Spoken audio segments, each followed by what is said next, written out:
Hi, my name is Robin Brewer, and I'm the coordinator of the National Family Caregiver Support Program.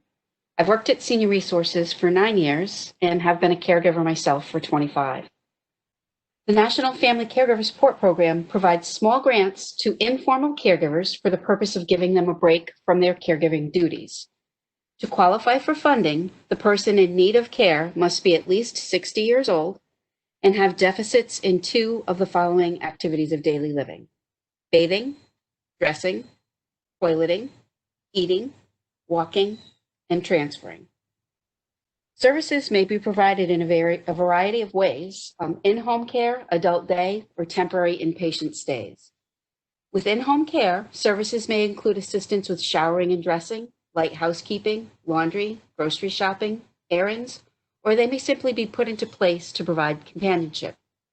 With adult daycare visits, the caregiver is provided some free time while the care recipient is out of the home. It's more cost-effective than in-home services, and an added benefit of adult daycare is socialization.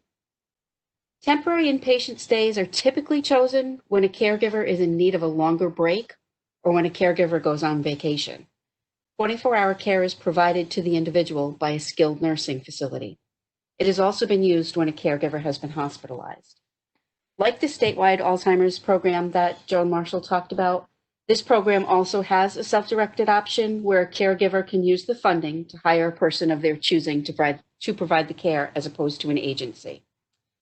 This program is federally funded through the Older Americans Act with a fiscal year of October 1st through September 30th. Services are provided at no cost. However, a voluntary cost share is requested, and it's based on the income of the care recipient. Assets are not counted in this program. Funding is limited, and per family amounts vary from year to year. Last year, we were able to provide respite services to 120 caregivers with a budget of $141,000. So in addition to respite services, next slide, sorry. Thanks.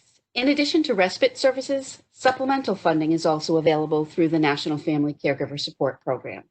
And supplemental funding is used to pay for items that are not covered by medical insurance and for which there are no other funding sources.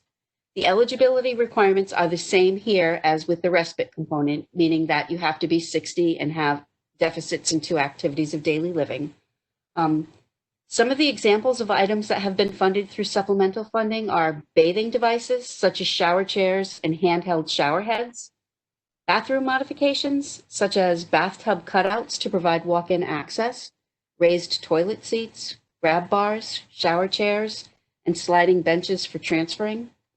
The majority of our funding is used to provide personal emergency response systems, sometimes referred to as lifeline buttons. Many of the individuals that we assist are considered fall risks, so having a way for a loved one to be able to access help when needed provides peace of mind to their caregivers as well.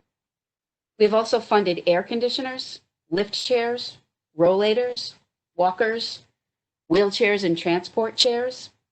As you all know, incontinence supplies can be very costly, and the funding can be used for pull-ups or briefs, incontinence pads, and bed pads. Nutrition supplements such as Ensure and Glucerna are also items that can be funded, as well as wound care supplies. The funding may be used toward items like ramps and stair glides. However, due to their overall cost, these items are typically partially funded.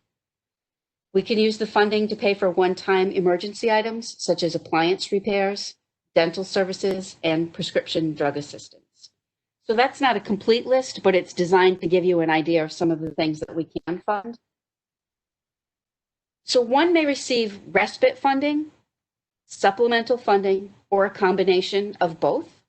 And additionally, if a client is on the statewide Alzheimer's respite care program, as long as they meet the eligibility requirements by being 60 and having deficits in two activities of daily living, they may also access the supplemental funding through the National Family Caregiver Support Program. Typically, funding is limited to $750 per family per year. And last year, we assisted 158 clients with supplemental services on a budget of $64,500. Joan talked a lot about the application process, and it's the same application process is in existence for the National Family Caregiver Program. As a matter of fact, it's actually the same application. So Joan and I collaborate together to determine which program would best serve the client.